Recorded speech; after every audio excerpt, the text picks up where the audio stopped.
Baik, Assalamualaikum warahmatullahi wabarakatuh. Perkenalkan nama saya Siti Hajai, mahasiswa dari Program Studi Ekonomi Syariah, Fakultas Ekonomi dan Bisnis Islam, Institut Agama Islam Negeri Kendari.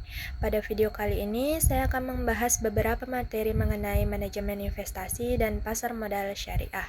Materi yang pertama yaitu mengenai manajemen investasi syariah dan rencana investasi syariah. Manajemen investasi syariah adalah kegiatan mengelola dana atau kumpulan dana milik banyak orang secara bersama-sama di mana seluruh proses pengelolaan tersebut harus sesuai dengan aturan dan nilai-nilai dalam ajaran Islam.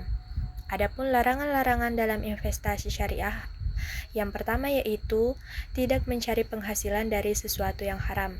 Kemudian yang kedua, tidak merugikan dan tidak dirugikan.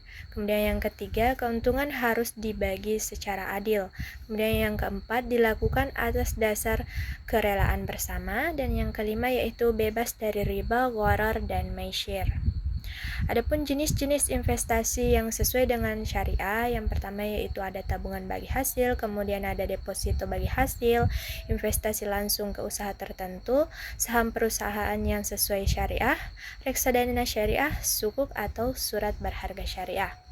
Adapun langkah-langkah dalam mengelola investasi syariah, yang pertama itu periksa dulu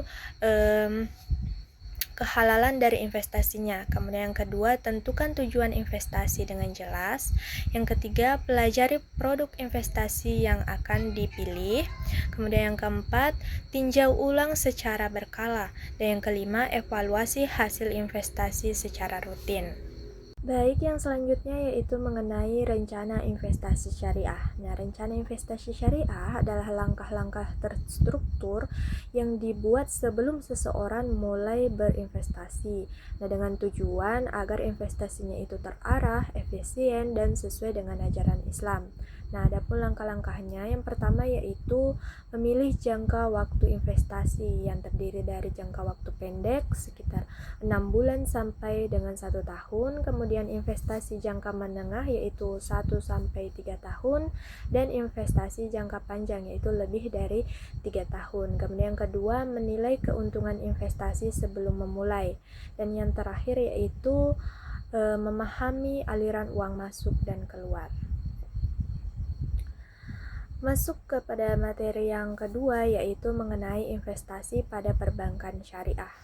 Menurut Undang-Undang Perbankan Nomor 7 Tahun 1998 dijelaskan yang dimaksud dengan perbankan adalah segala sesuatu yang menyangkut tentang bank, mencakup kelembagaan, kegiatan usaha, serta cara dan proses dalam melaksanakan kegiatan usahanya. Nah, bank syariah merupakan lembaga keuangan yang menjalankan kegiatan usahanya berdasarkan prinsip-prinsip syariah Islam dengan menghindari unsur riba, gharar, dan maisir serta berlandaskan pada sistem bagi hasil dalam setiap transaksi keuangannya. Selanjutnya yaitu mengenai fungsi perbankan syariah dan unit usaha syariah. Yang pertama yaitu bank syariah dan unit usaha syariah wajib menjalankan fungsi menghimpun dan menyalurkan dana masyarakat.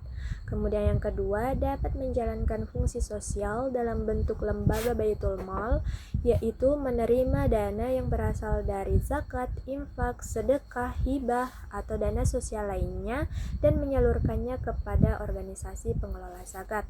Kemudian ketiga, menghimpun dana sosial yang berasal dari wakaf uang dan menyalurkannya kepada pengelola wakaf atau nazir. Kemudian yang terakhir, pelaksanaan seluruh fungsinya tersebut sesuai dengan ketentuan peraturan perundang-undangan. Kemudian ada juga produk-produk investasi perbankan syariah, di mana yang pertama yaitu ada tabungan mudharabah, kemudian deposito atau investasi umum, kemudian ada deposito atau investasi khusus, dan ada sukuk al-mudharabah. Adapun produk pembiayaan investasi pada perbankan syariah, yang pertama itu produk bagi hasil dengan menggunakan akad mudharabah ataupun musyarakah. Kemudian ada produk jual beli menggunakan akad murabahah, istisna, dan kebutuhan investasi. Kemudian yang ketiga ada produk sewa yang terdiri dengan menggunakan akad ijarah atau ijarah muntahiyah bitamlik. Adapun rukun transaksi mudharabah, yang pertama yaitu terdapat sohibul mal, yaitu pemilik dana atau nasabah. Kemudian ada mudarib, yaitu pengelola dana, baik itu pengusaha atau bank. Kemudian ada ijab dan qabul. Kita masuk pada materi yang ketiga, yaitu mengenai investasi dan pasar modal syariah. Nah, mari kita ketahui bahwa investasi adalah penanaman modal pada aset atau instrumen untuk memperoleh keuntungan di masa depan. Nah, sedangkan pasar modal adalah tempat bertemunya antara pihak yang mempunyai modal dengan pihak yang membutuhkan modal. Adapun prinsip-prinsip investasi syariah yaitu larangan maisir, larangan gharar, larangan riba, dan larangan lainnya seperti zalim, batil, dan lain-lain. Adapun instrumen investasi syariah, yang pertama yaitu saham syariah, yaitu bukti kepemilikan perusahaan yang memenuhi kriteria syariah. Kemudian yang kedua ada sukuk atau biasa disebut obligasi syariah, yaitu surat berharga berjangka berbasis bagi hasil, penerbit wajib bayar pada jatuh tempo. Kemudian ada reksadana syariah, efek bangunan aset syariah, dan waran syariah. Baik, masuk pada materi yang keempat, yaitu sejarah dan perkembangan pasar modal syariah di Indonesia, di mana kehadiran pasar modal syariah ini dilatar belakangi oleh kebutuhan masyarakat, khususnya umat Islam terhadap instrumen investasi yang tidak hanya memberikan keuntungan secara finansial, tetapi sesuai dengan prinsip-prinsip syariah. Adapun perkembangan pasar modal syariah di Indonesia ditandai dengan peluncuran reksadana syariah pada tahun 1997, kemudian peluncuran Jakarta Islamic Index pada tahun 2000.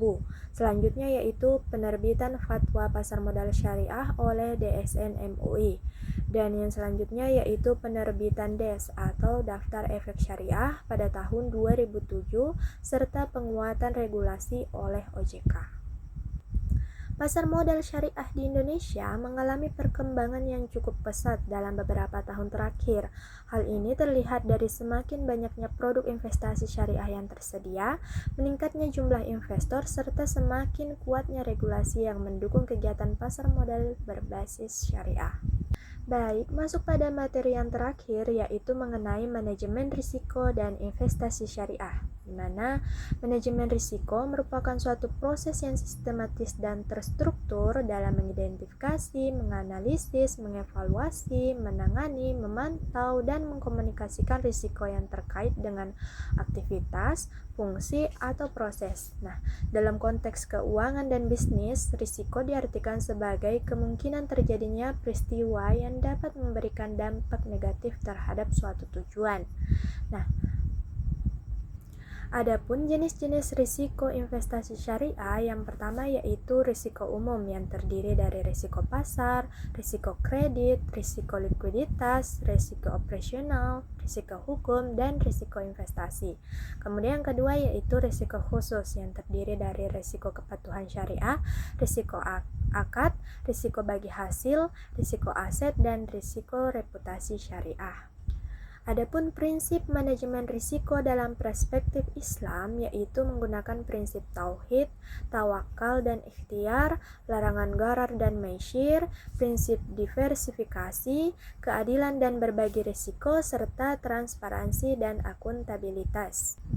Adapun strategi mitigasi risiko investasi syariah yaitu yang pertama diversifikasi portofolio syariah, kemudian menggunakan akad takaful atau asuransi syariah, penggunaan akad hamis jiddiyah dan urbun, manajemen aktif dan due diligence syariah, serta penetapan batasan risiko atau risk limit. Nah, adapun kerangka regulasi investasi syariah di Indonesia yaitu berdasarkan peraturan perundang-undangan, fatwa dan regulasi yang dikeluarkan oleh Otoritas Jasa Keuangan atau OJK, DSN MUI, Bank Indonesia, dan undang-undang terkait. Baik, itulah materi yang dapat saya sampaikan. Jika terdapat kesalahan mohon dimaafkan. Wabillahi taufiq wal hidayah. Wassalamualaikum warahmatullahi wabarakatuh.